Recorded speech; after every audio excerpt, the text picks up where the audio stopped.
Cuanto más tiempo lleva un cuerpo muerto, es más difícil determinar cuánto lleva.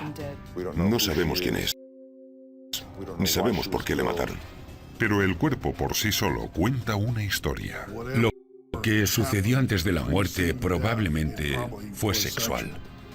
Una historia de ira y odio. ¿En qué punto se da cuenta alguien de que se está muriendo? Y un violento final. Si esa persona hubiera continuado siendo anónima, no habríamos tenido a dónde ir. Cuestión de rostro.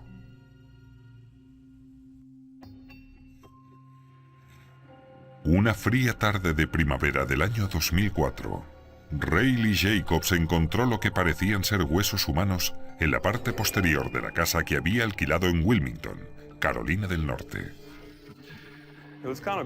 Fue algo horripilante. Nos tropezamos con esos huesos, fue horrible. Primero vimos huesos de pierna y después nos tropezamos con el cráneo y las costillas.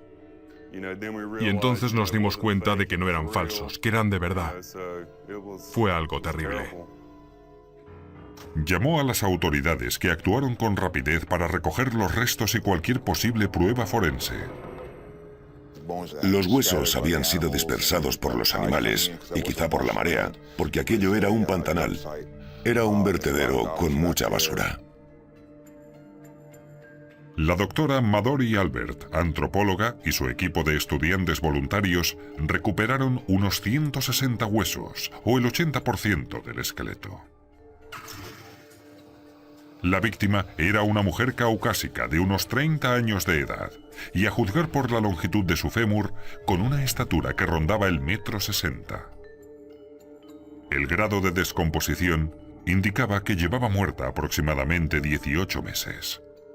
Y estaba claro que la mujer había muerto de forma violenta.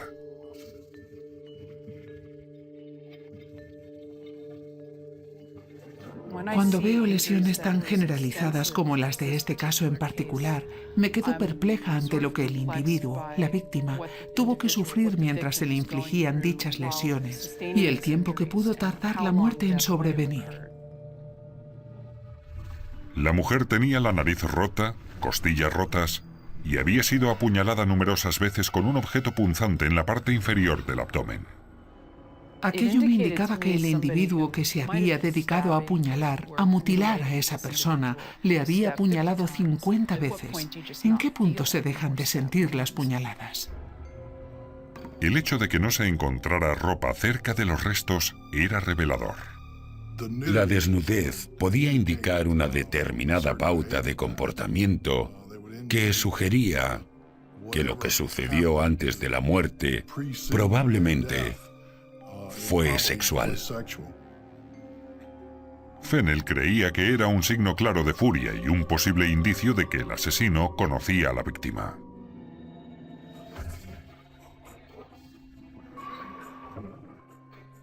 También creía que el asesino estaba familiarizado con la zona. Alguien que sabía que podía volver allí y ocultar ese cuerpo sin ser visto mientras lo llevaba a cabo. Dado que Ray Jacobs llevaba poco tiempo en la casa de alquiler, no fue considerado sospechoso del homicidio. A mí me daba miedo que quienquiera que puso allí los huesos o hizo aquello decidiera volver o, no sé, aparecer de repente.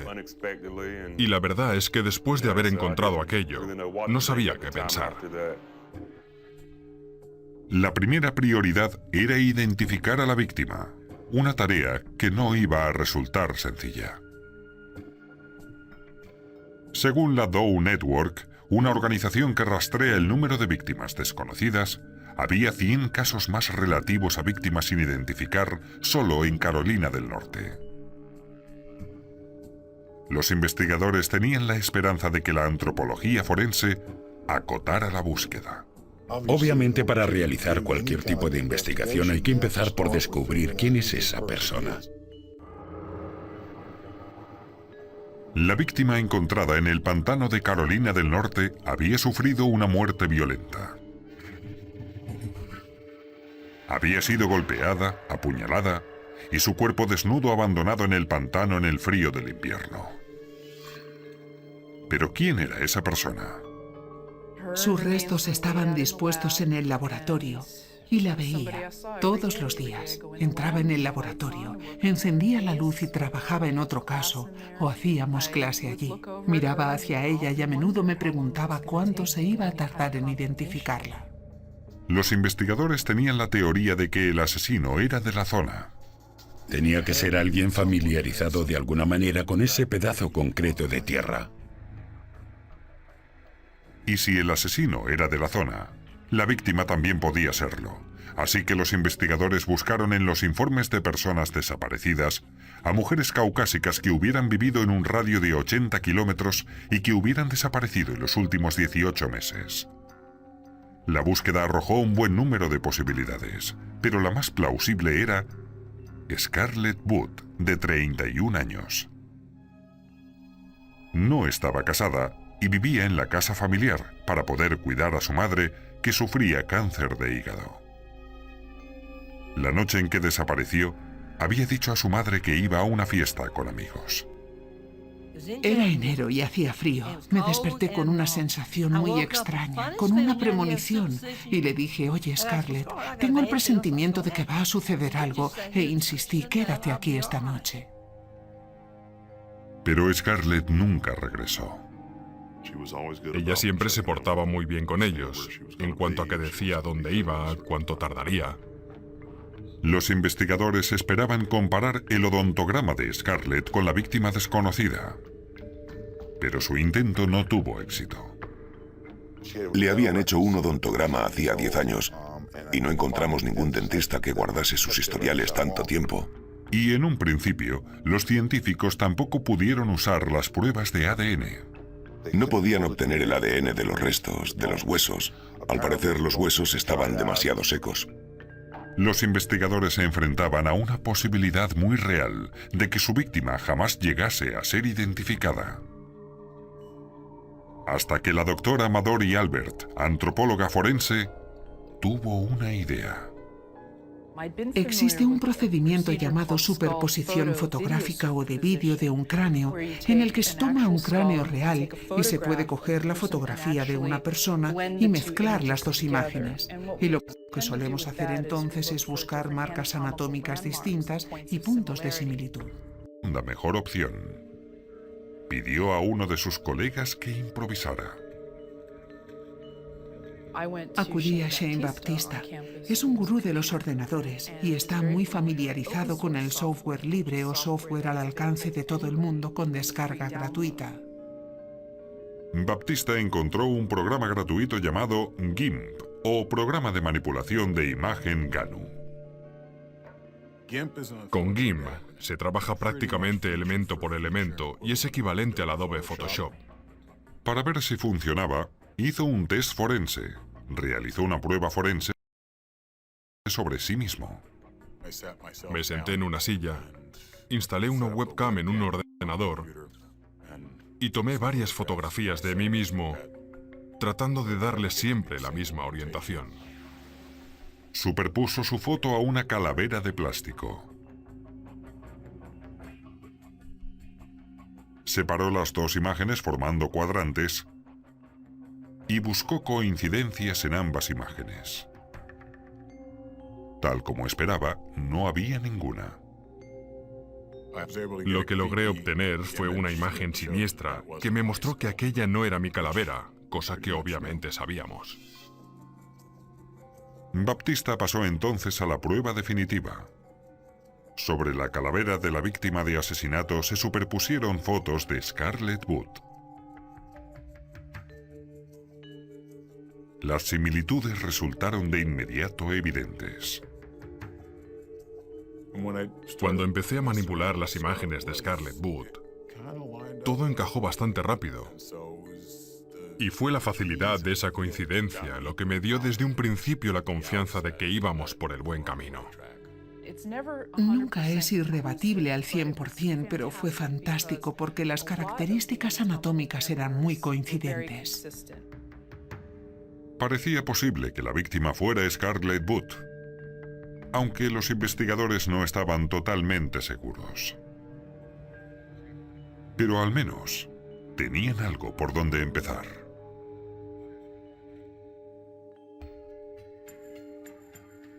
Tras el hallazgo de un esqueleto en propiedad privada, los investigadores centraron su atención primero en el dueño de la propiedad y en los residentes como potenciales sospechosos. Los investigadores descubrieron que en la época del asesinato había 2 inquilinos viviendo en la propiedad, ambos hombres de entre 25 y 30 años. Los dos tenían historiales de índole cuestionable con las fuerzas de la ley. El propietario contó a la policía que los hombres se habían marchado hacía 1 año y medio, lo que equivalía aproximadamente a la época del crimen. Se habían ido apresuradamente, dejando atrás muebles, ropa. En la casa quedaban prendas de mujer, ropa interior, ese tipo de cosas. Esperando hallar respuestas, la policía encontró a uno de los hombres en Hampstead, Carolina del Norte, a 45 kilómetros de distancia, y le llevó a comisaría para interrogarle. ¿Organizaban ustedes fiestas allí en la casa? ¿Qué clases de armas poseen? Ninguno de nosotros tiene nada que ocultar. ¿Y usted cómo lo sabe? El hombre dijo que no sabía nada del asesinato y que no había conocido a Scarlett Wood. Dijo que él y su compañero de casa no se llevaban bien y que habían abandonado la propiedad alquilada después de haber vivido allí solo unos meses. Solo unas personas que comparten casa y se separan por problemas de dinero. La policía no estaba tan segura y envió a un equipo forense a registrar la casa. Todos los suelos, paredes y techos fueron rociados con luminol, pero no aparecieron signos de sangre. Después de entrevistar a esos inquilinos y a los anteriores, nos quedamos prácticamente en un punto muerto. Después, los investigadores interrogaron a todos los amigos de Scarlett Wood. Y su mejor amiga, Lynn Bollinger, dijo que sabía a dónde se dirigía Scarlett la noche de su desaparición. Dijo que Scarlett pasaba todas las noches del viernes en un motel local donde normalmente se celebraba una fiesta. Se reunían en un motel donde montaban fiestas, bebían cerveza y sencillamente lo pasaban bien. Creo que iba Scarlett y 3 o 4 personas más. La policía interrogó a varias personas que habían acudido a aquella fiesta. Dijeron que todos se habían marchado alrededor de las 2 de la madrugada, excepto Scarlett y un amigo suyo, John Wayne Boyer, de 47 años. John Boyer era camionero. De hecho, había trabajado en un par de lugares distintos aquí, en Wilmington. Boyer ya no vivía en la zona. Había sido interrogado por la policía después de la desaparición de Scarlett. Estuvieron de juerga y bebiendo. Scarlett quería irse. Como él dijo que no quería marcharse, ella se fue sola. Boyer dijo que se había marchado sobre las 3 de la madrugada a pie. En aquel momento, nadie acabó de creerse la historia de Boyer de que Scarlett se fue a casa recorriendo a pie 11 kilómetros de distancia con unas temperaturas gélidas. No iba equipada para el frío. Aquella noche había unos 8 grados bajo cero. Creo que solo llevaba encima unos vaqueros y una chaqueta ligera. Pero John Boyer no tenía antecedentes criminales, y él y Scarlett eran conocidos. Scarlett cuidaba a los niños de su exnovia, por lo que Boyer tenía una relación personal con ella. Sin embargo, los amigos de Scarlett lo despreciaban. Mi padre tenía una empresa de transportes propia, o sea que conocíamos a ese hombre. Era muy corpulento, bebía mucho. Y su conducta era buena, pero había algo en él que no me gustaba. No me fiaba de él. Los investigadores lograron localizar el coche familiar que Boyer poseía en el momento de la desaparición de Scarlett. Acabamos encontrando aquel coche familiar y registrándolo, y no encontramos nada en él. También registraron la habitación de hotel donde tuvo lugar la fiesta. La habitación fue examinada en busca de sangre. Empleamos el luminol para determinar la presencia de sangre. Desgraciadamente habían redecorado esa habitación, así que parte del mobiliario era nuevo y no se halló evidencia alguna de ningún tipo de fluido corporal o de sangre. Por su cuenta, un vidente llamó sugiriendo que el cuerpo de Scarlett había sido abandonado en una zona industrial, a una manzana del hotel. Mi compañero y yo fuimos en aquel momento al lugar Buscamos por todas partes, entre los arbustos, pero no encontramos nada. De nuevo, los investigadores estaban en un punto muerto. No tenían un ADN que indicara que el esqueleto era de Scarlett Booth. No tenían pruebas de sangre que demostraran que había habido violencia en la habitación del hotel o en el vehículo de Boyer. En realidad, no tenían ninguna prueba.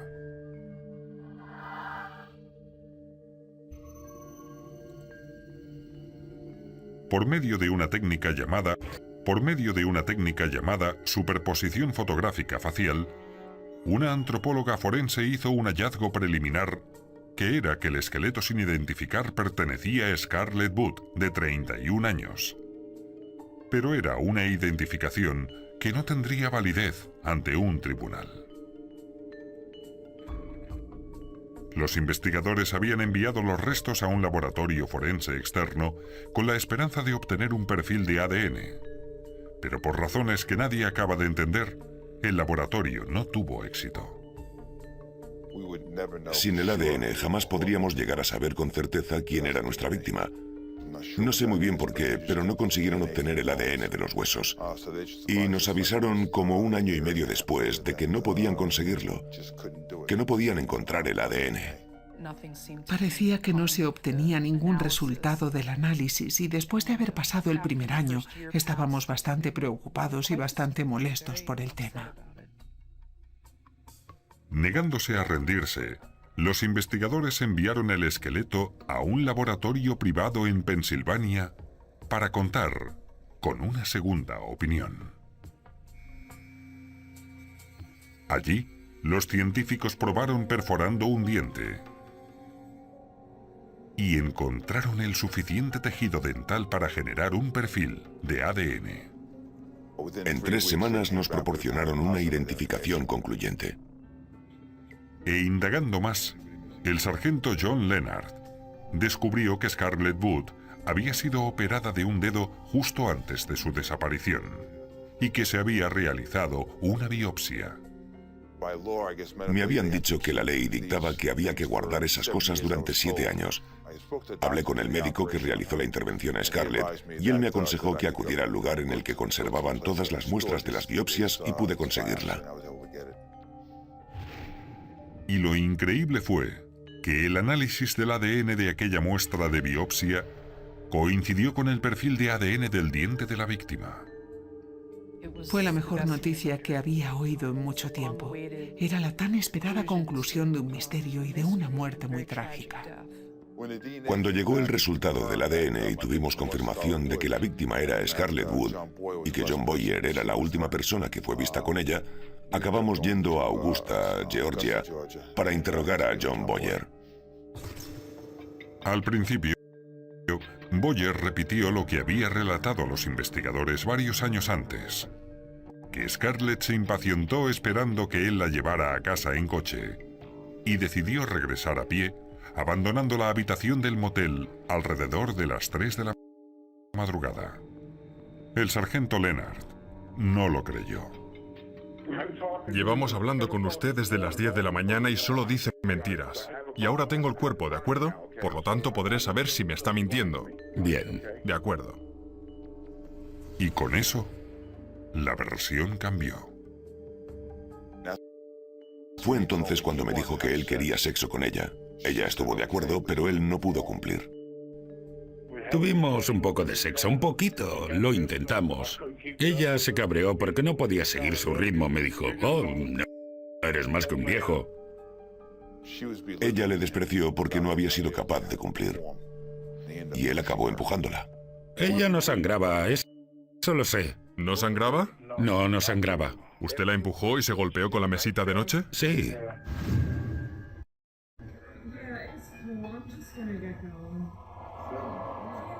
Boyer dijo que Scarlett se había golpeado la cabeza accidentalmente contra la mesita de noche, pero la doctora Albert cree que es más probable que fuera empujada con fuerza contra la mesilla. Los fiscales también creen que Boyer le rompió las costillas.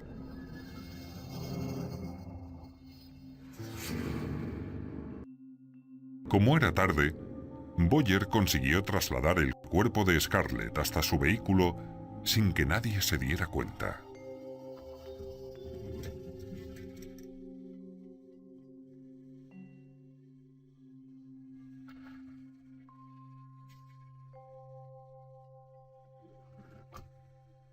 Después, lo llevó al campo pantanoso cercano a la empresa de transportes donde trabajaba.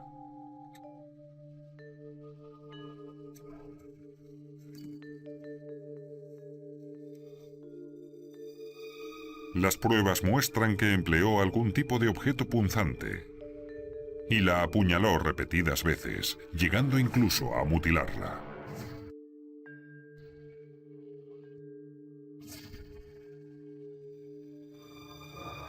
Después, la dejó allí.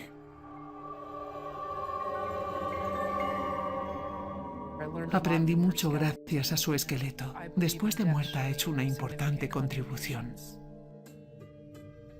Parte de la información que Boyer dio a la policía en su supuesta confesión fue corroborada por las pruebas.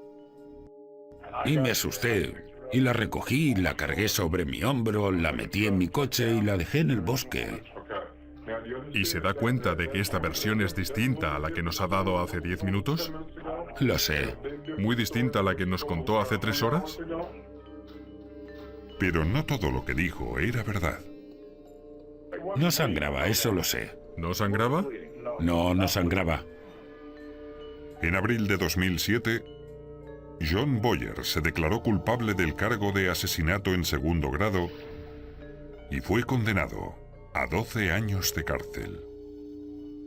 A la familia de Scarlett todavía le cuesta mucho encajar la magnitud del crimen. Nunca ha contado la verdadera historia de lo que ocurrió en realidad y supongo que nunca la sabremos. Creo que a la señora Booth aún no le entra en la cabeza que su hija no va a volver a casa. Los investigadores también sospechan que Boyer estuvo implicado en el asesinato de Rosemary Mallet, de 26 años, ocurrido aproximadamente un año antes de que Scarlett Booth fuera asesinada. Cuando vimos la foto, él se detuvo de repente y dijo: la conozco. Es prostituta. He tenido relaciones sexuales con ella. Quiero un abogado. Y en base a esa manifestación, es también sospechoso de ese homicidio. Pero John Boyer está ahora entre rejas, porque una tecnología simple, al alcance de cualquiera, identificó a la víctima de ese crimen. Sin el convencimiento inicial de que trabajábamos con una mujer de origen europeo y de edad adulta, los investigadores no habrían sabido cómo centrarse en ese grupo de personas desaparecidas. Y desde luego, sin los traumas que evidenciaban los huesos, no tengo muy claro que hubiera podido haber condena. Jamás hubiéramos sabido que se trataba de ella si no fuera por las pruebas forenses. Nunca lo habríamos sabido. Me alegro de que pillaran a ese hombre. Me sentía muy, y todavía me siento, honrado de haber formado parte de ese proceso y complacido al ver que el sistema no se rinde a la hora de contribuir a que a esa persona se le haga justicia, para dar a la familia un poco de paz y para apartar a ese criminal de la calle, para que no pueda volver a hacer jamás lo que hizo.